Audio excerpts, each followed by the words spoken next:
The Philadelphia 76ers are the hottest team in the NBA, so there's plenty to discuss on today's show. But before we get started, help me out and share this video so that you can tell your friends and family members what we have cooking on 76ers Now, the go-to spot for Sixers coverage here on YouTube. Click the share button here on YouTube, select the Twitter icon, post to Twitter, and if you tag me, I'll give you a shout out on Twitter, @Chase_Senior. Appreciate it, and with that, let's start the show.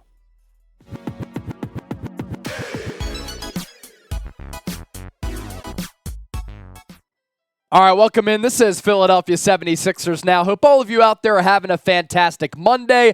As this season comes down the stretch, you can expect us to pump out more content. That's why you got to subscribe. As for what we're getting into on today's show, Joel Embiid is on fire, in fuego, lighting it up, but washed George Karl is still hating, and Temple University, T for Temple U, class of 2015 right here, looking for a new head coach to replace Aaron McKie. Could Sam Cassell leave the Sixers bench and be the next Temple University head coach? We'll talk about that as well. First, the process. Joel Embiid going off over his last 10. It really is wild what he's doing right now. You put it into some historical context.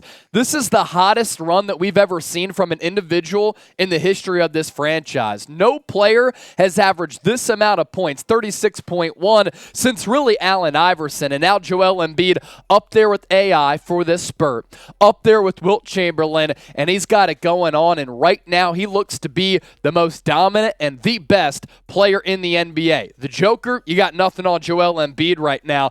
36 points per game over his last 10, nearly 9 rebounds, still getting it done, and just awesome on the defensive end of the floor with 2.3 blocks. This is what's really crazy, is that from the floor, Embiid cannot be stopped. He's dripping from anywhere, averaging nearly 63% on his field goals, and from beyond the arc, he's cooking, dropping about 46% of his three-point attempts. And because of this run, he has just been named Eastern Conference Player of the Week. And as we're about to show you, he is finally the leader to win NBA MVP according to the betting odds. He deserves it. He should get the award. He's put the team on his back.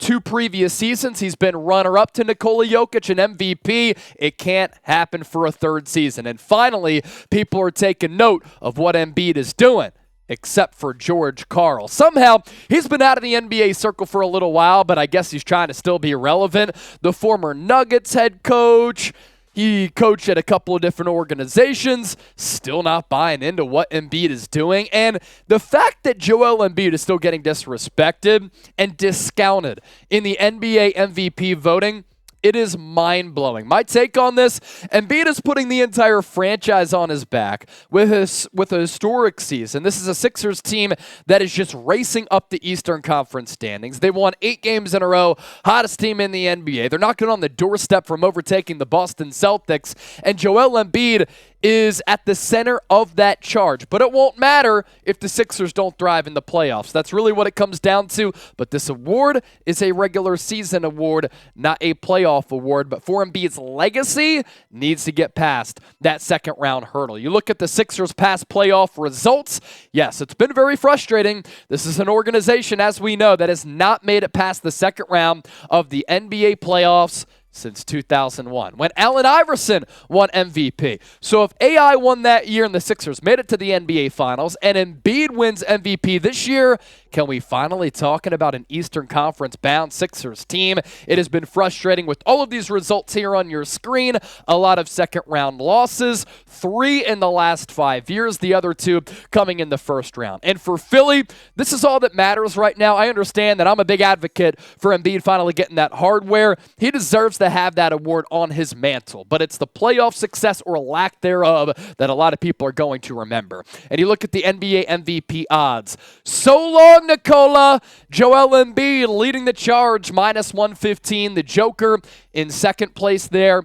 From the MVP odds list, Giannis +300. Pretty good value there, honestly, at 3-1. Jayson Tatum 6-1. And Luka Doncic, even though he's injured, checking in there 5th in NBA MVP odds. To all my Philly Bulls out there, stand up. Real One roll call. Let's hear from you down in the comments section. Should Joel Embiid win NBA MVP? Y for yes, N for no. Now, for all my Philadelphia brethren and all my Philadelphia sisters out there, this brotherly love Sixers Embiid jersey is dope. And if he ends up winning NBA MVP, this jersey was a part of that season. Embiid City Edition jerseys available right now thanks to our friends at Fanatics. Michael Rubin, what up? Make sure you use that link down below, though, so that Fanatics knows that 76ers now sent you. It's chatsports.com/76city. We'll put that link in the comment section and in the description of this video. Now to George Karl slamming Joel Embiid. I don't understand it. Is he watching the games? Does he realize what he's saying? I simply do not understand. Before we get to what George Karl had to say, subscribe, be smart, join the family. If you want interactive, entertaining, consistent content, smash that subscribe button. Not a ton of content last week because we were so deep into NFL free agency, but now we're back like we never left. As for what George Karl said about the process, a lot of my assistant coaches were in Philadelphia when he was a young player. They kept telling me he was going to be the best big guy ever to play the game. I see him moving in that direction, but I don't know. He takes too many possessions off. He has lazy body language. He gets angry at things, and we don't understand why. This is just a weird thing to say. You give him a compliment, and then you rip him. Passive-aggressive nature, it's never good, whether you're talking about basketball or a dating relationship. Passive-aggressive, it ain't it. And for Joel Embiid, he's not taking many possessions off. He's averaging nearly 3 blocks per game over his last 10, and he's been protecting the rim all throughout the year. And if you turn on the tape, I actually see the Joker taking some possessions off. There was a possession and a stretch against the New York Knicks the other day in which he missed a big 3 late, jogged back on defense, and the plotting Mitchell Robinson beat him down floor. For Embiid, he's at least going to look for the chase down block. I don't think George Karl's been watching the games. I think he's saying this just to say it, and he's being passive-aggressive for no reason. I get he's a Denver guy, too, and this makes sense. And he likes Nikola Jokic, but this is completely uncalled for. Like, George, watch the games, all right? Are you on that mile-high good? I'm not sure what you're seeing here because Embiid has had it going on all throughout this year.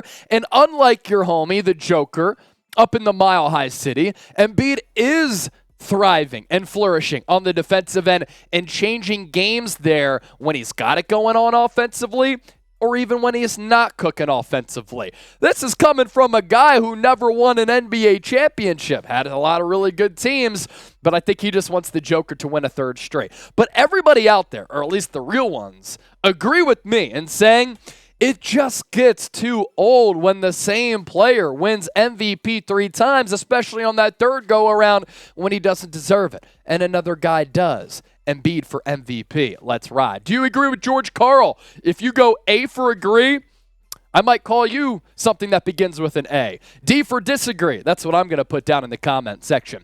How about this report from Michael Scotto, who does a good job covering the NBA? Little insight on the Temple men's basketball head coaching search. They're top 6 in wins all time in the NCAA, but me as an alum, I should say, I'm disappointed in this squad. They haven't made it past the round of 32 since the early 2000s when John Chaney was still the head coach. And the last time they won an NCAA tournament game, I was actually going to Temple. It was 2012, 2013 when they beat NC State when Khalif Wyatt went off, and then in that second round, Khalif Wyatt went off again, but led by Victor Oladipo, Indiana closed that game. Temple outplayed him for 40